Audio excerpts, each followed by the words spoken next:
Hey everybody, welcome back to my channel. I'm VaultFox, and today I'm going to be showing you how to 3D print your very own Attack on Titan swords with removable blades. And the files are free on Thingiverse.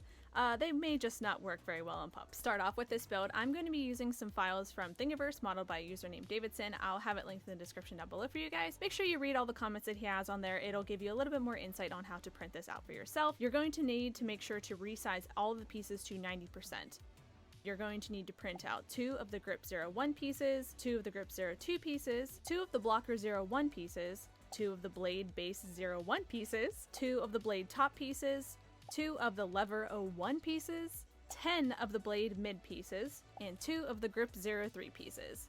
And you'll also want to make sure you have 2 4x785mm threaded rods for the core of the blade. I got mine from a local hobby shop. And you're going to want some 5x5mm neodymium magnets. Once you've got everything printed out, let's assemble the blade onto our threaded rod. I take 5 of the middle pieces and thread them on, adding the top and bottom pieces as shown here in the video footage.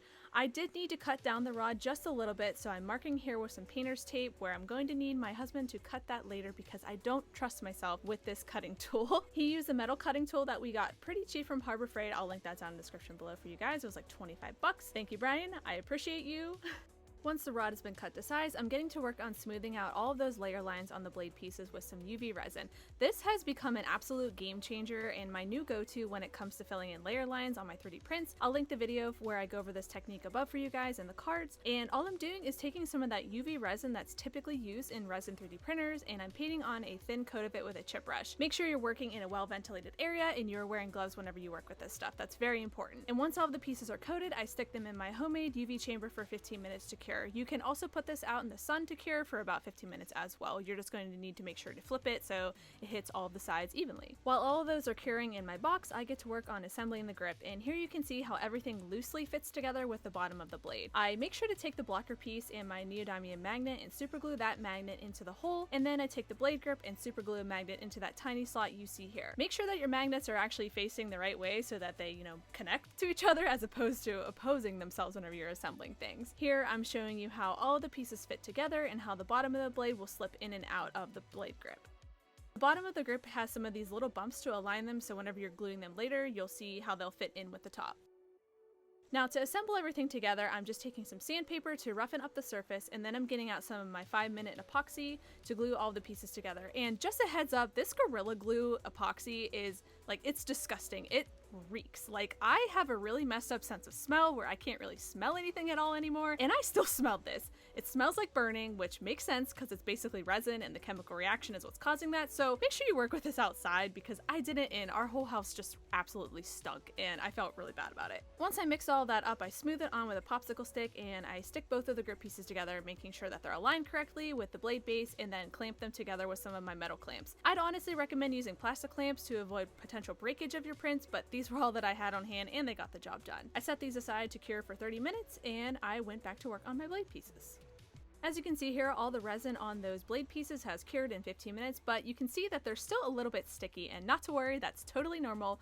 All we need to do is remove that outermost layer of the UV resin that will never cure due to this oxygen inhibition phenomenon, which I briefly touch on in this sticky resin video that I'll also link above for you guys to check out. To remove it, I just take some 91% or higher isopropyl alcohol in a paper towel and rub it all over the pieces, and it removes that layer, and we are ready for sanding. But before I get to sanding, I'm going back to my grip piece where I need to glue on that bottom part. Now, one thing to note here is that I actually resized this piece to better fit my hands down from the typical 90% that's recommended, but all I did was resize the height of the grip. And to do that, I just went into Cura, and all I did was take my grip piece, clicked on the second down box on the left where it allows you to resize everything, and I unchecked uniform scaling and took the Z-axis down to 70%. And once everything was printed out, the smaller piece fits my hand much better, as you can see here. Once again, I'm busting out my 5-minute epoxy and mixing this on some of that wax paper so that it doesn't soak into it. I mix it up and slather it onto that bottom part of the grip and let it sit for 30 minutes to cure. After that cured, I was still left with a few really gnarly gaps that I needed to fill in, and that was totally my fault. I clipped away at the support a little bit too much on this bottom part. And instead of using Bondo, I decided to try something else out. I decided to use my 3D pen that I got for Christmas from my husband, and all I did for this was I fed in some of that black PLA that I have on my printer and started to just draw into all those gaps I have. It's a lot harder than it looks, and I'm trying to make it as smooth as I can, but I was not very good at it, so then I just basically took my fingers and tried to smooth it down. Just be careful when you do this because it is hot. I just have a pretty high heat tolerance. You could also smooth this down with popsicle sticks as well. I then snip away all of the excess filament that I have with my clippers, and then it's time to take it out to my garage and give it a bit of a rough sand to try and blend in that filament that I just squeezed in there with the rest of the print. I do this with my mouse sander as well as my Dremel to get into all those harder to reach spots. And since I'm out here already, I'm going to sand down my blade pieces with some of that 120 grit sandpaper on my mouse sander. And you can see this already has almost no visible layer lines. I swear this UV resin stuff is absolute magic, and I'm never going back to Bondo. Sorry, Bondo! I then go through the same process with painting the resin on the grips as I did with the blade bits, painting a thin layer on and letting it cure for 15 minutes in my curing chamber, then rinsing it off with some of that isopropyl alcohol. And then once that's all cured, it's back out to the garage for some more sanding before it's time to assemble the full blade. Now, I forgot to film the entire process, but essentially all I'm doing is taking the 5-minute epoxy again and painting it where the pieces will join to each other, pushing them together and letting them cure for 30 minutes. I definitely recommend using 5-minute epoxy over super glue for the blade, especially because even though you have that rod in there to kind of reinforce things, it is still very, fragile. And I actually did do a test where I tried to drop it, but the entire blade stayed together and didn't crack, so I was pretty impressed. So definitely recommend going the epoxy route for the blade. And now once that blade is cured, it's once again time back out to the garage to start putting some of that filler primer on these pieces. After one coat, they're looking pretty good, but as you can see here, there's still some gaps that need to be filled in. And to do that, I'm using another hack that I'll link above in the cards for you, and that's using the same UV resin that we painted onto the pieces before and mixing it with baby powder to create a paste. After that's all been cured, it's back to more sanding and one last coat of filler primer before it's time for my new favorite part of prop making, and that is wet sanding.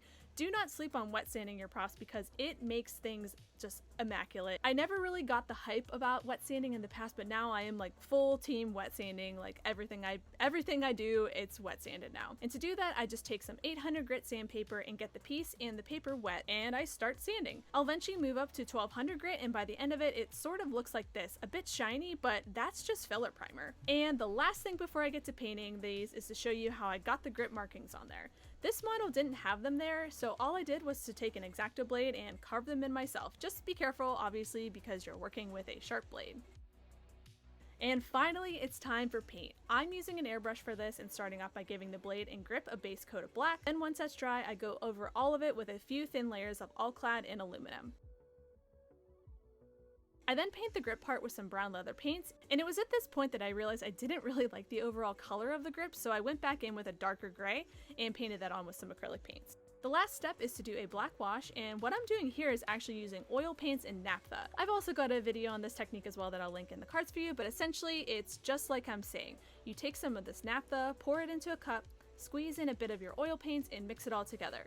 Then you're going to paint it onto your piece, wipe it away with a naphtha soaked towel, and you've got a nice weathered black washed piece. Finally, all we're left to do is to assemble the lever. I'm just using a smaller piece of that rod that we cut earlier, and I just super glued the two ends in. Just make sure that you have that little blocker piece installed into the blade before you do this. I had to remove mine to put mine in, so don't worry if you do exactly what I did.